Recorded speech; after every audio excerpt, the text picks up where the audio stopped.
Kathmandu. It's spiritual, chaotic, a hub for mountaineers, and I even saw a monkey drinking a Coke, which really felt like a movie. You've got these ancient temples next to trekking shops, monks walking past bars, gods living among us. It really is a cultural blend of the old and the new. In this video, I'm going to give you the top things to do in Kathmandu with local tips, tricks, and eateries. A trip to Kathmandu should always start in Thamel, Kathmandu's main tourist hub. Pretty much whatever time you're out in Kathmandu, there's always going to be traffic.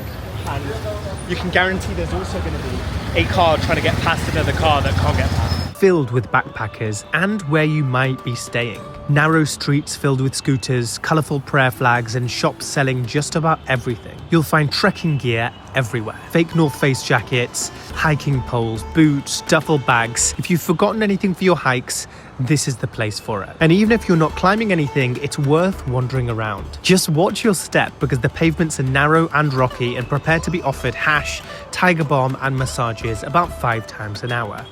They know what trekkers like. Kathmandu's rooftops are its best kept secret. There are loads of rooftop restaurants, cafes and bars. We started at Forest and Plate, a leafy quiet spot just above the madness of Thamel. Try ordering a lassi. It's cold, sweet, yogurt based, perfect for the heat, and can be filled with local fruits. While you sit up there, watch the rooftops of the city, and you feel like you're floating just above the madness. Now, Kathmandu is actually surprisingly walkable. You can reach a lot of places on foot, including our next stop. But if walking is not your thing or you're short on time, you can use ride-hailing apps like Patinath or InDrive. Just don't expect seatbelts. From Thamel, it's about a half-an-hour walk to number 3.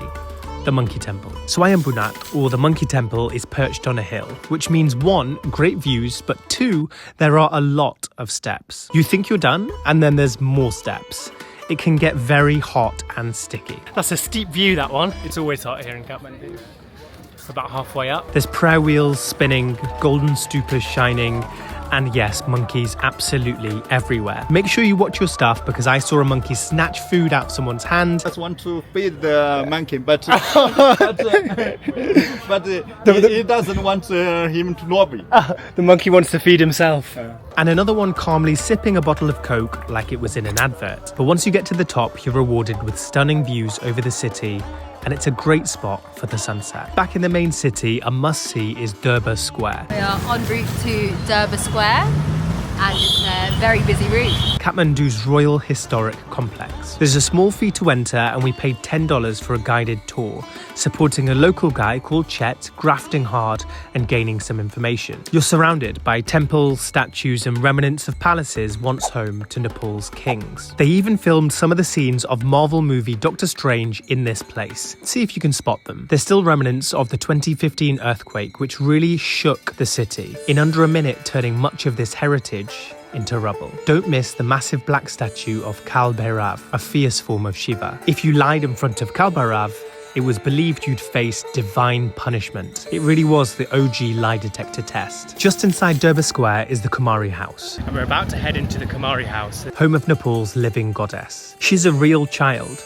chosen from the Newar community through a long and strict selection process. She has to have flawless skin, perfect teeth, calmness, fearlessness, and 30 other physical and emotional traits. Once chosen, she appears for blessings from a small window, usually a few times a day, and the local guides are really helpful at telling you when she's due to appear. And she can live here as a living goddess. She's worshipped here until puberty, and then she returns to normal life as a new Kumari is chosen. She study here, she play the piano, she do typical classic dance. When she retired from this house after the first periods, at least she can have a skills on her hand. Okay, got it. And she go back to home, she can have normal life, she can join to the school, she can be dance teacher, she can be music teachers, and she got a pension from government for her whole life. It can feel strange to outsiders, seeing a young girl in this house revered like a deity waiting for puberty, but it's a deeply respected part of Nepali culture. After Kumari House, stop for a street-side chai. It's brewed strong, sweet and smoky, served in clay cups. Cheers.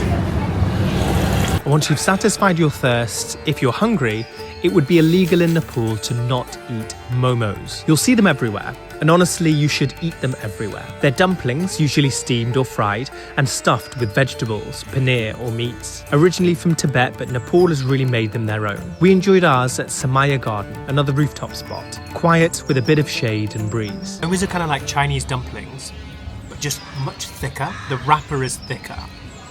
And they're actually delicious. I like the fact that they're steamed as well. Kind of feels more healthy. This is a solid 9 out of 10. I think the potato and cheese filling is better than the veg. And if you're enjoying this video and you want to see more videos, that was awful, make sure you subscribe to the channel to inspire your next adventure. Comfort food doesn't get better than Momos, and after a long walk around the city, we regain the energy to get back on the road or a short patao to Patinath temple. This is one of the most sacred Hindu temples in the world, a UNESCO World Heritage Site dedicated to Lord Shiva. It's especially packed during the Mahashivratri festival. Now, non-Hindus aren't allowed inside the main shrine, but there's still lots of other things you can see along the river, including the open-air cremation ceremonies taking place right on the Ghats. You might also recognize this place from Doctor Strange too. Families gather, ashes are scattered in the river, and holy men sit quietly in saffron robes. Now, on the religious front, you have to visit the Boudha Stupa. It is massive. Not far from Patinath, it's peaceful and very impressive. The stupa is surrounded by tea shops, prayer flags, and monks doing kora, slowly walking clockwise around the dome, spinning prayer wheels as they go. Chosen to come at a good time. It's now late afternoon, so it's kind of cool. There's a lot of really nice shops nearby as well, and everything is nice and shaded, but the stupa's still lit by the sun. It's one of the most sacred Buddhist sites in Nepal and one of the calmest places in the whole city. It's a great spot to get a drink or an ice cream, and make sure to visit late in the day. There's so much to see in Kathmandu and Nepal in general. I mean, our next stop is the mountains. We're heading to Everest Base Camp, so make sure you subscribe to follow the adventure.